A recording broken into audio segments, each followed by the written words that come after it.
আসসালামু আলাইকুম সুপ্রিয় শিক্ষার্থী, আশা করি সকলে ভালো এবং সুস্থ আছি। Dhaka university admission test 2020-21 D ইউনিটের যারা পরীক্ষার্থী রয়েছে, অর্থাৎ ঘ ইউনিটের যারা পরীক্ষার্থী রয়েছে, তোমাদের জন্য এই ভিডিওটি খুবই গুরুত্বপূর্ণ।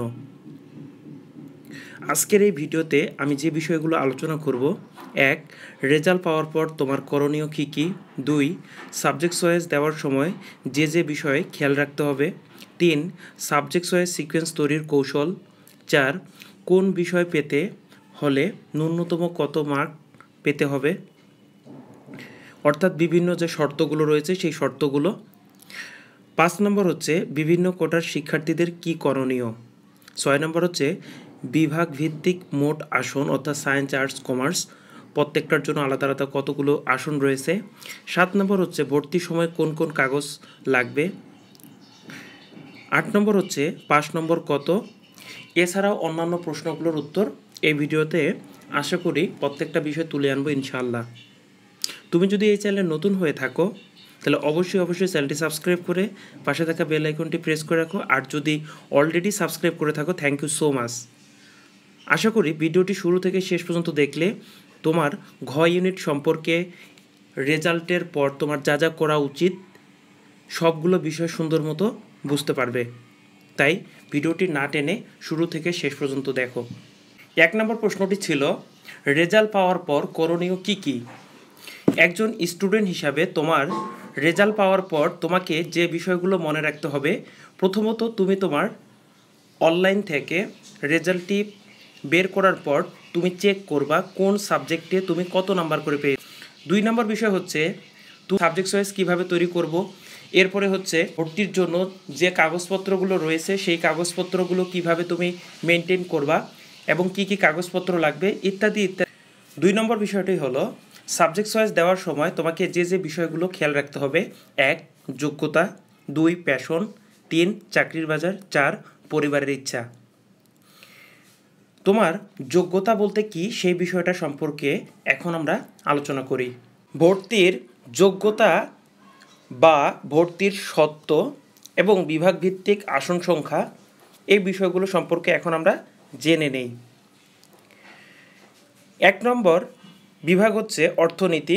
অর্থনীতিতে তোমাদের যে শর্তগুলো রয়েছে সেগুলো হচ্ছে উচ্চ মাধ্যমিক বা সমান পরীক্ষায় যা থাকা আবশ্যক ও অন্যান্য যোগ্যতাগুলো এখানে বলা হচ্ছে যে অর্থনীতি, গণিত, পরিসংখ্যান, অর্থনীতি ও বাণিজ্যিক ভূগোলের যে কোনো একটি বিষয়ে A- গ্রেড থাকতে হবে।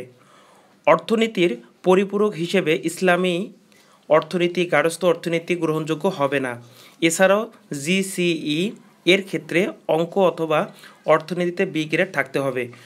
বিজ্ঞান থেকে অর্থনীতিতে আসন সংখ্যা হচ্ছে 70টি, ব্যবসায় থেকে অর্থনীতিতে আসন সংখ্যা হচ্ছে 8টি, মানবিক থেকে নেই, মোট হচ্ছে 78টি। ঠিক 2 নম্বর হচ্ছে রাষ্ট্রবিজ্ঞান। রাষ্ট্রবিজ্ঞানের ক্ষেত্রেও কন্ডিশন সেম। এখানে বিজ্ঞান থেকে আসন সংখ্যা হচ্ছে 80টি, ব্যবসা থেকে 20টি, মোট 100টি। আন্তর্জাতিক সম্পর্কেও শর্ত একই বা যোগ্যতা একই। বিজ্ঞান থেকে আসন সংখ্যা হচ্ছে 45টি, ব্যবসা থেকে 5টি, মোট 50টি। এরপরে হচ্ছে সমাজবিজ্ঞান। সমাজবিজ্ঞানও শর্ত সেম। বিজ্ঞান থেকে 35 জন, ব্যবসা থেকে 5 জন, মোট 40 জন।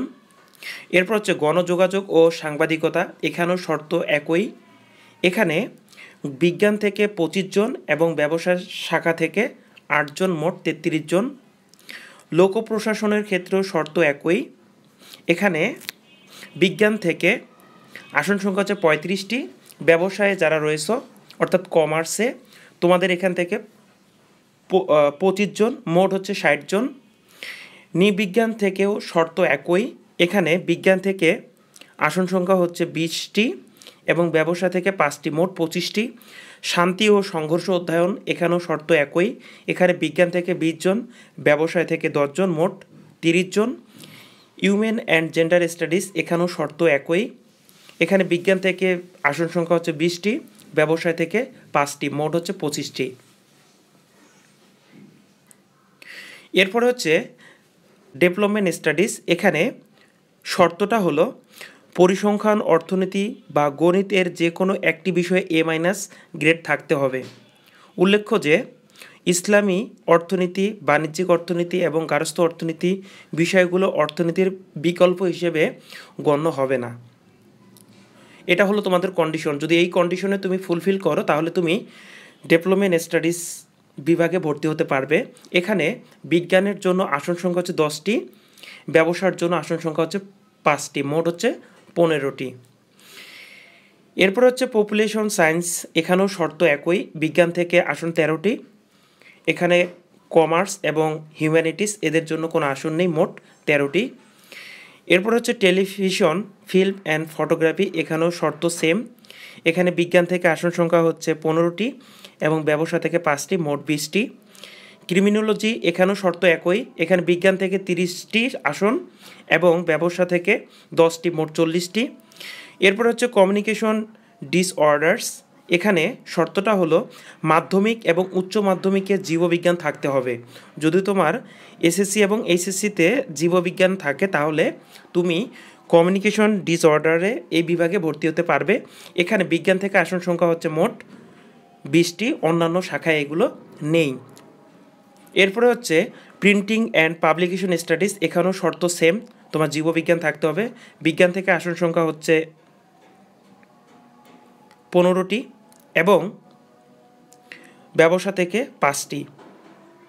এরপর হচ্ছে জাপানিজ স্টাডিজ, এখানে বিজ্ঞান থেকে আসন সংখ্যা হচ্ছে 35টি এবং ব্যবসা থেকে 10টি, মোট 45টি।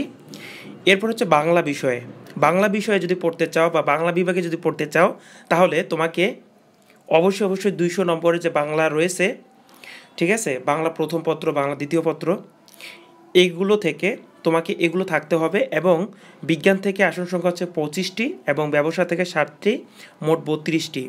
ইংরেজির ক্ষেত্রেও সেম, 200 নম্বরের ইংরেজি থাকতে হবে। এখানে বিজ্ঞানের আসন সংখ্যা হচ্ছে 20টি, ব্যবসার আসন সংখ্যা হচ্ছে 5টি, মোট 25টি। এরপর হচ্ছে আরবি বিভাগে যদি ভর্তি হতে চাও তাহলে দাখিল পরীক্ষায় আরবি বিষয়ে বি গ্রেড থাকতে হবে। এখানে বিজ্ঞান থেকে আসন সংখ্যা হচ্ছে 30টি, মোট হচ্ছে 30টি আসন, অন্যান্য শাখায় নেই। ফার্সি ও সাহিত্য, এখানেও সেম একই কন্ডিশন, এখানে বিজ্ঞান থেকে হচ্ছে 20টি, ব্যবসা থেকে 10টি, মোট 30টি। সংস্কৃতর ক্ষেত্রেও সেম, এখানে বিজ্ঞান থেকে 30 এবং ব্যবসা থেকে 20 জন, মোট 50টি।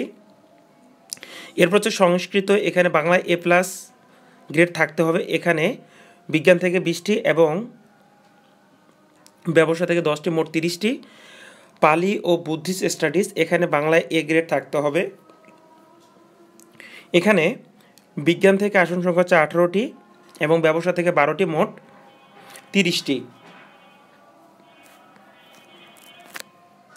ইতিহাস বিভাগে এখানে শর্ত হচ্ছে একই, এখানে বিজ্ঞানের আসন সংখ্যা হচ্ছে 23টি, ব্যবসার হচ্ছে 60টি, মোট 30টি। দর্শনের ক্ষেত্রেও শর্ত একই, এখানে বিজ্ঞানের আসন হচ্ছে 25টি এবং ব্যবসার হচ্ছে 5টি, মোট 30টি। ইসলামিক স্টাডিজ, এখানেও শর্ত একই, বিজ্ঞানে 25 এবং ব্যবসায় হচ্ছে 15, মোট 40টি। ইসলামের ইতিহাস ও সংস্কৃতি, এখানেও বিজ্ঞানের আসন সংখ্যা হচ্ছে 25টি এবং ব্যবসার 15টি, মোট 40টি।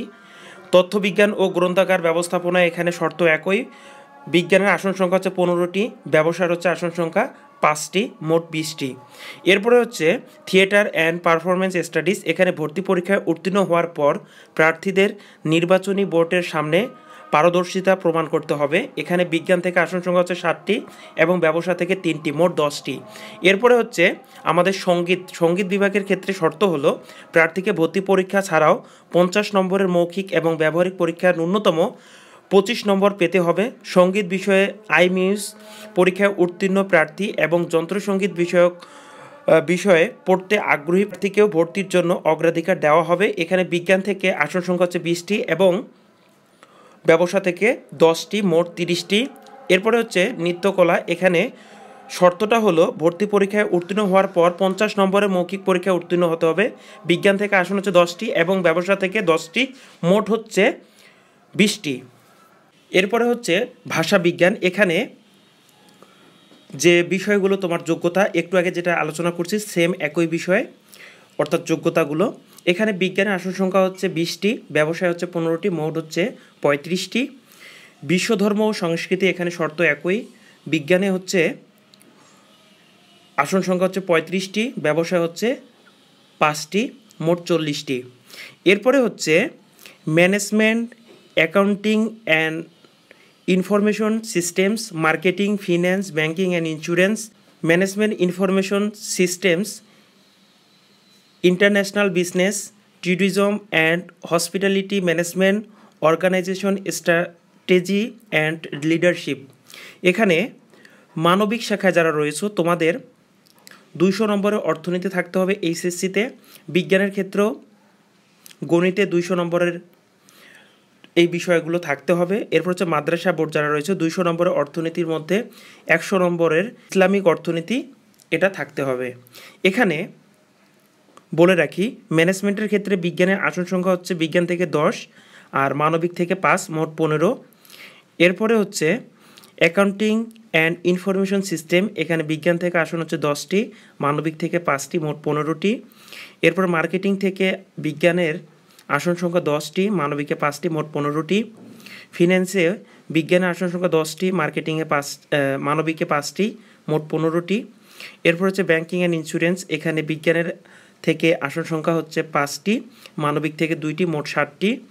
এরপর হচ্ছে ম্যানেজমেন্ট ইনফরমেশন সিস্টেম, এখানে বিজ্ঞান থেকে 4টি, মানবিক থেকে 1টি, মোট 5টি।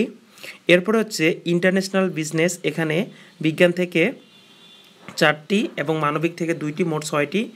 এরপরে হচ্ছে ট্যুরিজম অ্যান্ড হসপিটালিটি ম্যানেজমেন্ট, এখানে বিজ্ঞান থেকে 3টি, মানবিক থেকে 2টি, মোট 5টি। এরপর হচ্ছে অর্গানাইজেশন স্ট্র্যাটেজি অ্যান্ড লিডারশিপ, এখানে বিজ্ঞান থেকে 15টি এবং মানবিক থেকে 5টি, মোট 20টি আসন রয়েছে। এরপর হচ্ছে ভূগোল ও পরিবেশ, এই বিভাগে যদি তুমি ভর্তি হতে চাও তাহলে ভূগোল, অর্থনীতি, পরিসংখ্যান, কম্পিউটার বিজ্ঞান, হিসাব বিজ্ঞান, ফিন্যান্স, মার্কেটিংয়ের যে কোনো একটি বিষয় থাকতে হবে তোমার এইচএসসি বা এসএসসির ক্ষেত্রে। এখানে শুধুমাত্র যারা ব্যবসায় শিক্ষার স্টুডেন্ট রয়েছে তোমাদের জন্যই শুধু 20টি আসন রয়েছে। এরপর হচ্ছে মনোবিজ্ঞানের ক্ষেত্রেও শর্ত একই, এখানে তোমাদের যারা ব্যবসায় রয়েছে তোমাদের জন্য 30টি আসন। এরপর হচ্ছে গণিত বিভাগে যদি তুমি ভর্তি হতে চাও তাহলে গণিতে এ গ্রেড থাকতে হবে। এখানে মানবিক বিভাগের জন্য 5টি আসন রয়েছে। এরপরে হচ্ছে পরিসংখ্যান, তাহলে গণিতে A+ গ্রেড থাকতে হবে। এখানে মানবিকের স্টুডেন্টরা তাদের জন্য 16টি সিট রয়েছে। এরপরে হচ্ছে আইনের ক্ষেত্রেও শর্ত একই, গণিতে A+ গ্রেড থাকতে হবে। এক্ষেত্রে বিজ্ঞানের স্টুডেন্টরা ভর্তি হতে পারবে, তাদের আসন সংখ্যা হচ্ছে 43টি। এরপর হচ্ছে ব্যবসায় হচ্ছে 22টি, মোট হচ্ছে 65টি। এরপরে হচ্ছে সমাজ কল্যাণ ও গবেষণা ইনস্টিটিউট, শর্ত একই, এখানে বিজ্ঞানের আসন সংখ্যা হচ্ছে 12টি, ব্যবসার হচ্ছে 3টি, মোট 15টি। এরপরে হচ্ছে স্বাস্থ্য অর্থনীতি ইনস্টিটিউট, এখানে অর্থনীতি, গণিত, পরিসংখ্যানের যে কোনো একটা বিষয় থাকতেই হবে এইচএসসিতে। এক্ষেত্রে সায়েন্সের জন্য আসন সংখ্যা হচ্ছে 30টি। শিক্ষা ও গবেষণা ইনস্টিটিউট, এখানেও শর্ত একই, বিজ্ঞানের আসন সংখ্যা হচ্ছে 40টি, ব্যবসার হচ্ছে 20টি, মোট 60টি। Institute of disaster management and vulnerability studies, এখানেও শর্ত একই, বিজ্ঞানের আসন সংখ্যা 25টি, ব্যবসার হচ্ছে 5টি, মোট 30টি। আধুনিক ভাষা ইনস্টিটিউট, এখানে বিজ্ঞানের আসন সংখ্যা হচ্ছে 10টি, ব্যবসার হচ্ছে 5টি, মোট 15টি। আধুনিক ভাষা ইনস্টিটিউট, এরপরে এখানেও শর্ত একই, বিজ্ঞানের আসন সংখ্যা 10টি এবং ব্যবসায় রয়েছে 5টি, মোট 15টি। এরপর হচ্ছে আধুনিক ভাষা ইনস্টিটিউট, এখানে চাইনিজ ছিল, এটা এর আগেরটা ছিল ফ্রেঞ্চ, এরপরটা হচ্ছে এর আগেরটা ছিল ইংলিশ। এখানে বিজ্ঞানের স্টুডেন্ট হচ্ছে আসন সংখ্যা 10টি এবং ব্যবসার হচ্ছে 5টি, মোট 15টি। এরপরে হচ্ছে জাপানিজ ল্যাঙ্গুয়েজ অর্থাৎ আধুনিক ভাষা ইনস্টিটিউট, এখানে বিজ্ঞানের স্টুডেন্টদের আসন সংখ্যা হচ্ছে 10টি, ব্যবসায় হচ্ছে 5টি, মোট হচ্ছে 15টি। তাহলে তোমাদের মোট আসন সংখ্যা হচ্ছে 1117টি এবং ব্যবসার স্টুডেন্টদের জন্য হচ্ছে 400টি, মানবিকের জন্য 53টি, মোট হচ্ছে 1570টি আসন তোমাদের ডি ইউনিটে রয়েছে। 2 নম্বর বিষয় হচ্ছে প্যাশন। তুমি যে সাবজেক্ট পড়তে ইচ্ছুক অর্থাৎ যে সাবজেক্ট পড়তে তোমার অনেক বেশি ভালো লাগে ওই সাবজেক্টগুলো তুমি তোমার সাবজেক্ট লিস্টের বা সাবজেক্ট চয়েস দেওয়ার সময় টপ লিস্টে রাখবে। 3 নম্বর বিষয় হচ্ছে চাকরির বাজার, যে সাবজেক্টগুলো নিয়ে পড়াশোনা করলে তুমি খুব সহজে বিভিন্ন প্রাইভেট ফার্ম, তারপর হচ্ছে শিক্ষকতা, এরপর হচ্ছে উচ্চশিক্ষা, এরপরে হচ্ছে বিভিন্ন গবেষণা ইত্যাদি যে সেক্টরগুলোতে রয়েছে বাংলাদেশে, সেই সেক্টরগুলোতে জব করতে হলে তোমাকে যে সাবজেক্টগুলোর প্রয়োজন ওই সাবজেক্টগুলোর লিস্ট তৈরি করে শুরুর দিকে রাখা। 4 নম্বর বিষয় হচ্ছে পরিবারের ইচ্ছা। অবশ্যই তোমার পরিবারের ইচ্ছা প্রাধান্য দিতে হবে, কারণ পরিবারেরও যে বিষয়গুলো তোমাকে পড়াতে ইচ্ছুক সেই বিষয়গুলো তোমাকে প্রাধান্য দিতে হবে। 3 নম্বর প্রশ্নটি ছিল সাবজেক্ট চয়েস সিকোয়েন্স তৈরির কৌশল। তুমি কিভাবে টেকনিক্যালি সাবজেক্ট চয়েস দিবা সেই বিষয়টা বুঝতে হবে। দেখা যাবে যে অনেকের মেরিট পজিশন অনেক দূরে, তবুও সে সাবজেক্ট পাচ্ছে, কিন্তু তোমার ভালো মেরিট পজিশন, তারপর তুমি পাচ্ছ না। এটার অ্যাকচুয়ালি কারণটা হচ্ছে তুমি সাবজেক্ট চয়েসের সময় বিষয়গুলো খেয়াল করো নেই, যার কারণে। এই জন্য তোমাকে কী করতে হবে, তোমাকে তোমার মার্কশিটটা তোলার পর তুমি যে বিষয়টাতে সবচেয়ে বেশি নাম্বার পেয়েছো ওই সাবজেক্টটাকে তুমি টপ লিস্টে রাখবে। এরপরে তুমি ধারাবাহিকভাবে তোমার সাবজেক্টগুলোর রেজাল্ট অনুসারে তুমি সিকোয়েন্সটা তৈরি করবা, আর ওই সময় তুমি তোমার প্যাশনটাকে অবশ্যই প্রাধান্য দিবে। ঠিক আছে? এভাবে যদি তুমি সাবজেক্ট চয়েসের যে ক্রমটা আছে এটা যদি তৈরি করো, আশা করি তুমি ভালো সাবজেক্ট পাবে ইনশাল্লাহ। অনলাইনে সাবজেক্ট চয়েস দেওয়ার সময় যতগুলো সাবজেক্ট শো করবে প্রত্যেকটা সাবজেক্টের তুমি চয়েস দিবা। 4 নম্বর প্রশ্নটি ছিল কোন বিষয় পেতে হলে ন্যূনতম কত মার্কস থাকতে হবে। এই বিষয়টা আমি ইতিমধ্যে তোমাদের 2 নম্বর প্রশ্নটির উত্তর দিতে গিয়ে সব কিছু আলোচনা করে ফেলছি, অর্থাৎ যে কন্ডিশনগুলো ছিল এই বিষয়গুলো আলোচনা করে ফেলছি। 5 নম্বর প্রশ্নটি ছিল বিভিন্ন কোটার শিক্ষার্থীদের জন্য কি করণীয়। আমরা এখন এ সম্পর্কে বিস্তারিত জানব। কোটায় ভর্তিযোগ্য প্রার্থীদের ক্ষেত্রে ঢাকা বিশ্ববিদ্যালয়ে কর্মরত শিক্ষক, কর্মকর্তা, কর্মচারীর ওয়ার্ড, কেবল ছেলে মেয়ে, স্বামী স্ত্রী, ক্ষুদ্র নৃগোষ্ঠী, হরিজন ও দলিত সম্প্রদায়, প্রতিবন্ধী, দৃষ্টি, বাক, শ্রবণ ও শারীরিক ও মুক্তিযোদ্ধার সন্তান, নাতি নাতনি, খেলোয়াড় শুধু বাংলাদেশ ক্রীড়া শিক্ষা প্রতিষ্ঠান বিকেএসপি থেকে এইচএসসি পরীক্ষায় উত্তীর্ণ ছাত্রছাত্রীরা কোটায় ভর্তির যোগ্য প্রার্থী হিসেবে বিবেচিত হবে। যারা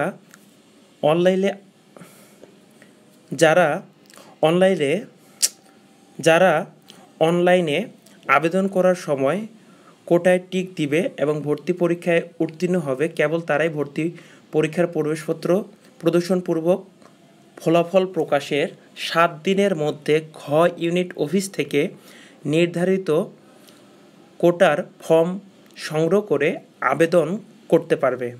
আবেদনের সময় যে বিষয়গুলো নিয়ে আসতে হবে: 1.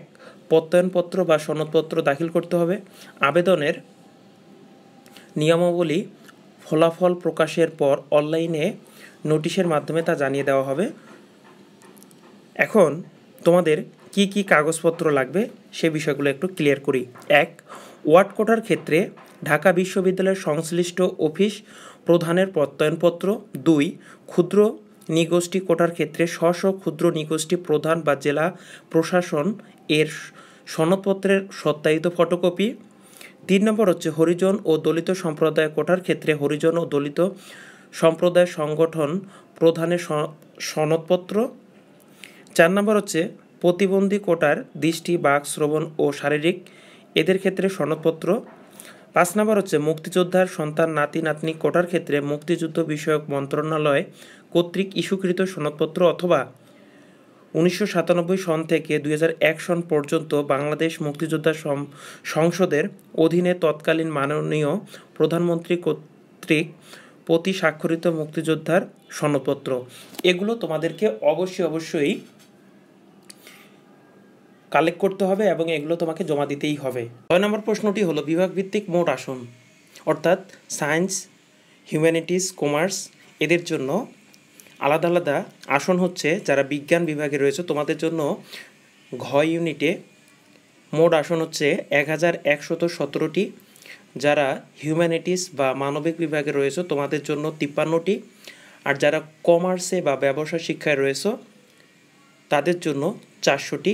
মোট ডি ইউনিটের আসন হচ্ছে 1570টি। 7 নম্বর প্রশ্নটি হলো ভর্তির সময় কোন কোন কাগজ লাগবে। এ সম্পর্কে তোমাদের ডি ইউনিটের প্রত্যেকটা বিভাগ থেকে নোটিশ প্রকাশ করা হবে, সেখানে উল্লেখ করে দেওয়া থাকবে তোমার কি কি কাগজ লাগবে। তবে তোমার যে বিষয়গুলো লাগবে সেগুলো হচ্ছে যে এসএসসি ও এইচএসসি সমমান পরীক্ষার মূল রেজিস্ট্রেশন কার্ড, এরপরে হচ্ছে তোমার মার্কশিট, এরপরে হচ্ছে সর্বশেষ যে প্রতিষ্ঠান থেকে তুমি উত্তীর্ণ হয়েছো সেই প্রতিষ্ঠান প্রধানের প্রশংসাপত্র এবং তোমার ফ্যামিলির আয়ের সনদপত্র। এছাড়াও আরও কী কী বিষয় লাগবে সেগুলো খুব দ্রুত রেজাল্ট পাওয়ার পর আপলোড করা হবে তোমাদের নোটিশ বোর্ডে, সেখান থেকেও জানতে পারবে বা আমিও টিউটোরিয়াল আকারে তোমাদেরকে জানিয়ে দিব। 8 নম্বর প্রশ্নটি হলো 5 নম্বর কত, অর্থাৎ তোমার এমসিকিউ এবং রিটেনে তোমাকে কত নম্বর পেলে তুমি পাস করবে সেই বিষয়গুলো সম্পর্কে এখন আমরা জানব। 5 নম্বর, 1 নম্বর হচ্ছে এমসিকিউ পরীক্ষায় বাংলা অথবা অ্যাডভান্স ইংলিশ এ ন্যূনতম 5 নম্বর, ইংরেজিতে ন্যূনতম 5 নম্বর, সাধারণ জ্ঞানের ন্যূনতম 10 নম্বর এবং সর্বমোট 24 নম্বর পেলে উত্তীর্ণ বলে বিবেচিত হবে। এমসিকিউ পরীক্ষায় উত্তীর্ণ প্রার্থীদের মধ্যে প্রাপ্ত নম্বরের ক্রম অনুযায়ী প্রত্যেক গ্রুপের অর্থাৎ বিজ্ঞান, ব্যবসা শিক্ষা ও মানবিক শাখার মোট আসন সংখ্যার কমপক্ষে 5 গুণ লিখিত উত্তরপত্র মূল্যায়ন করা হয়েছে। 2 নম্বর হচ্ছে লিখিত পরীক্ষার অংশে ন্যূনতম 10 নম্বর পেতে হবে। এমসিকিউ ও লিখিত উভয় পরীক্ষা মিলিয়ে সর্বমোট 40 নম্বর পেলে তুমি পাস করছো। 3 নম্বর হচ্ছে উল্লেখিত 1 ও 2 নং বিধি সকল কোটার যেমন ওয়ার্ড, মুক্তিযোদ্ধা, ক্ষুদ্র নৃগোষ্ঠী, হরিজন ও দলিত সম্প্রদায়, প্রতিবন্ধী ও খেলোয়াড় এদের ক্ষেত্রেও প্রযোজ্য। সকলদের জন্য এই বিষয়টা একই। এই হলো তোমাদের ঘ ইউনিট সম্পর্কে বিস্তারিত যে প্রশ্নগুলো বলছিলাম সেগুলোর আলোচনা। এরপরও যদি তোমাদের ঘ ইউনিট সম্পর্কে কোনো প্রশ্ন থাকে অবশ্যই কমেন্ট বক্সে কমেন্ট করবে, আমি সেটার রিপ্লাই দিব ইনশাআল্লাহ। ভিডিওটি যদি ভালো লাগে তাহলে লাইক করবা, আর চ্যানেলে যদি নতুন হয়ে থাকো তাহলে চ্যানেলটি সাবস্ক্রাইব করে পাশে থাকা বেল আইকনটি প্রেস করে রাখবে, যাতে করে নতুন ভিডিও আপলোড হওয়ার সাথে সাথে তোমার কাছে নোটিফিকেশন চলে আসে। ভালো থেকো, সুস্থ থেকো, আল্লাহ হাফেজ।